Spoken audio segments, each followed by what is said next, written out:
What's going on, everybody? Welcome back to the Collective MMA channel. I am here with another episode of 5 MMA bets in just 10 minutes. We are going to cover bets across UFC Sacramento and PFL Tampa. Note that we have done 4 episodes so far of 5 MMA bets in just 10 minutes, and we have had 4 profitable weeks in a row. We will look to keep that momentum rolling. So without any further ado, let's jump right on into it. With our first bet we're going to talk about, we have a 2-leg parlay of Chris Cyborg from PFL Tampa and Mason Jones. Chris Cyborg is going up against Ketlen Vieira in the main event. And Cyborg is going to be the much better striker in this one. She's got good power. She's physical. She likes to mix it up. She's strong in the clinch. Has some good grappling and takedown defense as well. And Vieira is really only going to have one path to win in this one, which is, get the cage push going, takedowns, try to win minutes. I don't think it's going to be an easy task by any means, and I don't think she's going to be able to do that across 5 rounds. Note that Vieira also missed weight by over 7 pounds, which is a major red flag. I'm not sure if she's sick or she's injured or something else. I'm not too sure, but either way, that's a red flag, and I think Cyborg can be able to get this one done and probably find a finish in the later rounds. And then on the Mason Jones side, he is going up against MarQuel Mederos at UFC Sacramento. He's got that dog in him. If you've watched this guy fight before, he comes out there and wants to put on a show, and I think we're going to see that again from him here. Mederos is all right. He's got some okay striking. He's got some decent grappling as well. But I think this one's primarily going to play out on the feet. Jones has a power advantage, and he's just going to have more weapons. And he's just going to find a way to grit it out like he does, whether it's a decision or whether it's a later KO. Jones is going to find a way to get this one done. So at -140, I like this one a lot. We'll keep moving. Next up, we have Gage Young straight up on the money line. He is going up against Stan Dorsainville at UFC Sacramento. Dorsainville, he's making his UFC debut. And, in his last fight in the LFA, he looked pretty good. But this is a tall ass stepping in on short notice against somebody the quality of Gage Young. Gage Young has some quality wins in the UFC.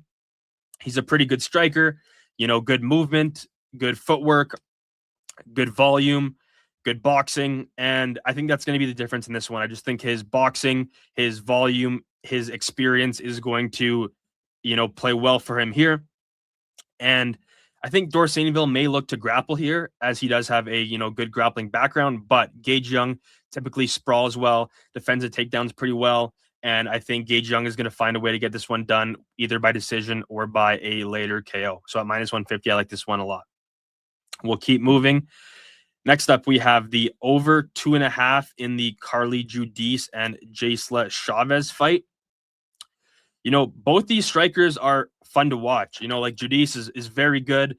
She puts her punches and kicks together, a variety of kicks and volume, good straights. She likes to pressure, got a good step and knee, and she's found some finishes in the UFC.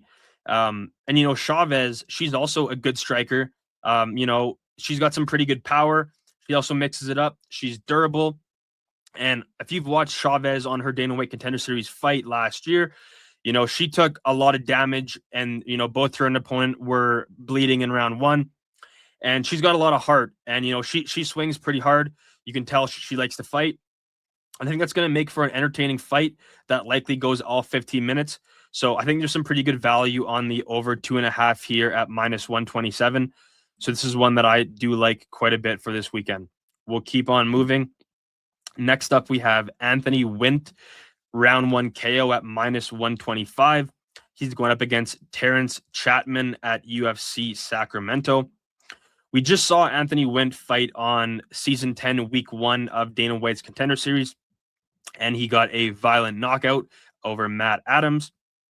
And I think we see something similar here.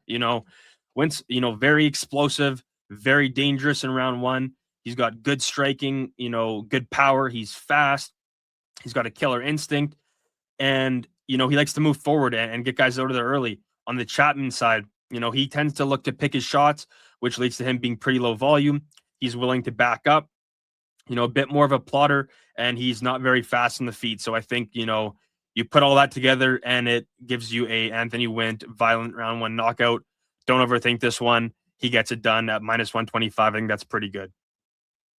Next up, we have Jackson McVey inside the distance at minus 107. He is going up against Wes Schultz at UFC Sacramento. These two actually fought on the amateur scene back in the day. But, and Schultz won that fight by submission. At this point in their careers, though, I think this is a totally different fight. McVey's improved a lot. And Schultz, he's improved, but he's still, a very similar fighter, I would say. Schultz isn't a very great striker. He's hittable. He spins a lot on the feet, especially when he's uncomfortable. He's kind of a, one pathway to win type fighter. He needs to get the fight to the mat, or else he's going to struggle. He also pulls guard, and he does have good submissions like that. He is a specialist in that aspect for sure. But, McVey's just got way more tools here. Like, McVey isn't the greatest distance striker either, but, he's going to be able to, get McVey or get Schultz up against the cage, land some nasty knees, land some nasty elbows, potentially split him open. And I think he can finish this fight either by knockout or submission. He's a big physical guy. And, as long as he, doesn't get caught in something fluky in a submission, I think he, should find a finish relatively early in this fight. And he's also got, good grappling of his own.